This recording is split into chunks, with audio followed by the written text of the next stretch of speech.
Salut à tous, j'espère que vous allez bien, on se retrouve aujourd'hui pour une nouvelle vidéo. On revient sur le match qui vient de se dérouler, match contre le Real Valladolid qui était classé 18e du championnat d'Espagne, donc très loin, contre le Barça à l'extérieur.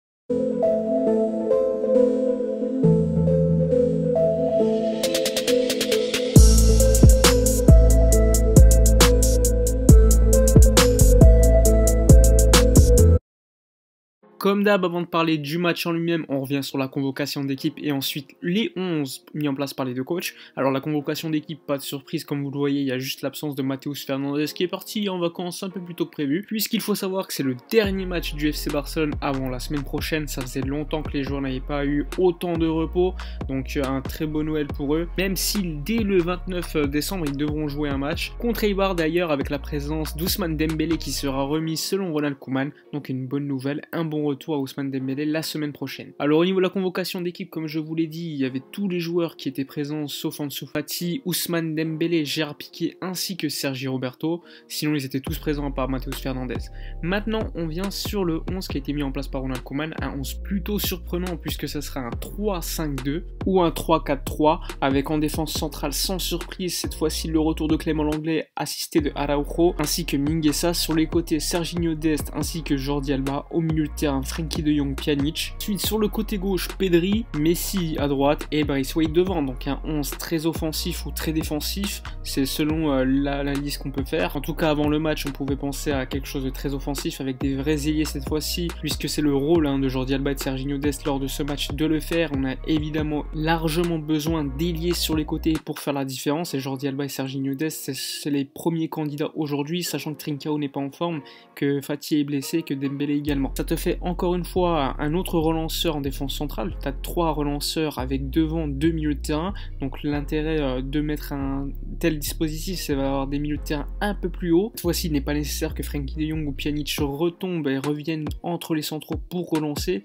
puisque eux sont déjà placés devant et il y a déjà un relanceur pour le faire. En tout cas sur le papier ça peut être très intéressant, avec Messi comme d'habitude assez libre, pas de Griezmann, pas de Coutinho, qui lors des derniers matchs, dernières semaines n'ont pas été bons, donc au niveau de la méritocratie c'est plutôt logique. Un Pedri encore là, Pedri qui enchaîne d'une certaine manière les bonnes performances, donc c'est plutôt logique de la part de Ronald Koeman de le titulariser pour ce match contre le Real Valladolid. En tout cas avant le match, personnellement j'étais plutôt content du 11 mis en place, puisque Ronald Koeman cherche quand même des solutions. C'est pas comme s'il était buté avec un dispositif en 4-2-3-1 ou encore en 4-3-3, il sait qu'il n'a pas forcément les joueurs pour un tel dispositif aujourd'hui, donc il essaie de trouver des solutions, c'est toujours intéressant, sachant que lors du dernier match on a vu en fin de match qu'il avait sorti un 3-4-3 pour terminer, pour essayer de mettre la pression. Finalement ça n'avait pas payé, mais bon c'est quand même une tentative plutôt intéressante de la part de Ronald Koeman qui montre quand même des envies de changement. Il n'est pas buté, il y a une certaine flexibilité au niveau tactique, donc ça c'est à noter. Concernant le 11 de Valladolid, je vous le mets à l'écran. À mon avis, avant le match, on le pensait tous, une défense basse et des contre-attaques contre le Barça, on a l'habitude maintenant. Enfin bref, maintenant on va parler du match en lui-même, en commençant évidemment par la première mi-temps. On s'est vite rendu compte que c'était un genre de 3-4-3 avec un Serginho Dest très haut sur le terrain sur le côté droit, donc ça a été très intéressant puisqu'il amenait une certaine facette qu'on n'avait pas, puisqu'on n'avait pas d'ailier comme je vous l'ai dit, et ça a confirmé lors de cette première mi-temps qu'un joueur comme ça c'est très important.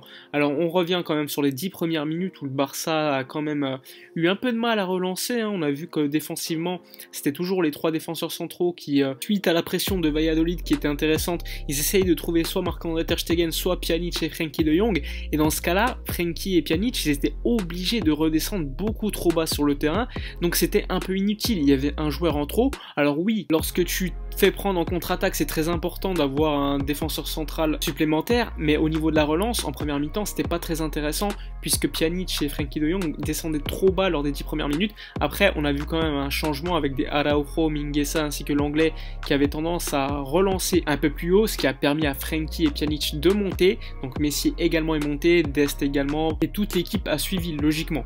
Alors ensuite, il y a eu une très belle action construite et Messi a fait une très belle frappe avec un grand arrêt de Masip, l'ancien gardien du FC Barcelone, et suite à ce corner, corner qui a été frappé encore une fois de manière plutôt intéressante. C'est Messi qui récupère le ballon, qui centre pour l'anglais tout seul et qui marque. À mon avis, ça a dû lui faire énormément de bien dans la tête parce que au niveau de sa saison et du début de match, c'était pas trop ça. En plus, il en a profité pour rendre hommage à Moussa Wagué qui s'est blessé gravement au genou.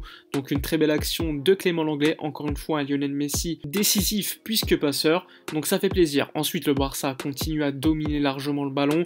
Valladolid a été très maladroit avec le ballon, on a vu lorsqu'il passait le rond central, ils étaient très neutres. Le seul qui a brillé d'une certaine manière c'était Jota, mais globalement Valladolid très stérile, très mauvais en première mi-temps.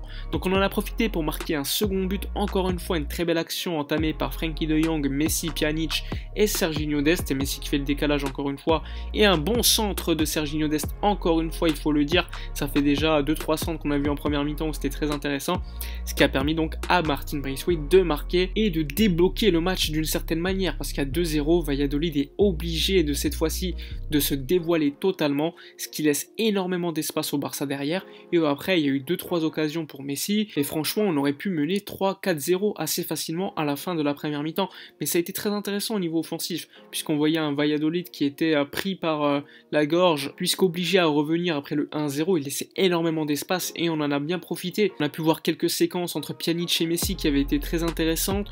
On a vu également Frenkie de Jong, taille patron avec le costume, tout ce que vous voulez, il a été très impressionnant, récupération de balles, au niveau de sa conduction pour gagner des mètres avec le ballon. Ça faisait déjà quelques semaines qu'on voyait un Frenkie aussi fort, donc ça fait plaisir. Le seul petit point négatif on va dire, c'est sur le côté gauche avec Jordi Alba, qui selon moi, on voit quand même le décalage entre lui et Serginho Dest lorsqu'ils ont le ballon dans les pieds. T'as un Serginho Dest qui va réussir à faire un dribble ou deux, mais Jordi Alba il va faire que des centres, il va pas être productif avec le ballon, et ça peut être assez problématique contre une grosse équipe. Il y a eu un Pedri également qui a perdu trop de ballons, même s'il est capable de sortir une belle passe comme il l'a fait à Messi. Pour moi, lors de la première mi-temps, il a perdu beaucoup trop de ballons, et à un moment donné il retire le ballon de Messi qui était dirigé pour Jordi Alba. Donc globalement sa première mi-temps, on va dire qu'elle a été plutôt bof. Mais sinon globalement ça a été plutôt intéressant défensivement. On n'a pas subi, on a dû subir 2-3 minutes au début du match, une petite faute de Clément Lenglet qui aurait pu avoir un carton jaune, mais globalement on a largement dominé la première mi-temps.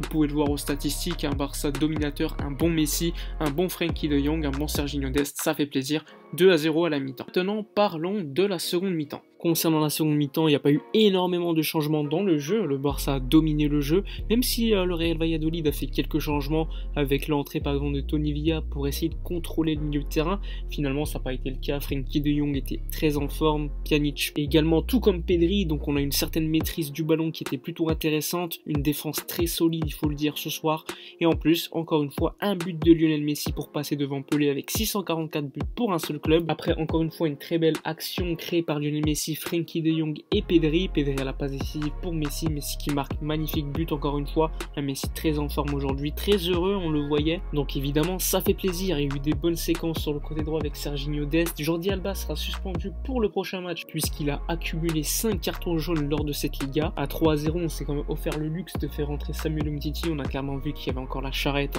qu'il n'était pas forcément au niveau physiquement, mais je pense que la confiance va peut-être revenir petit à petit.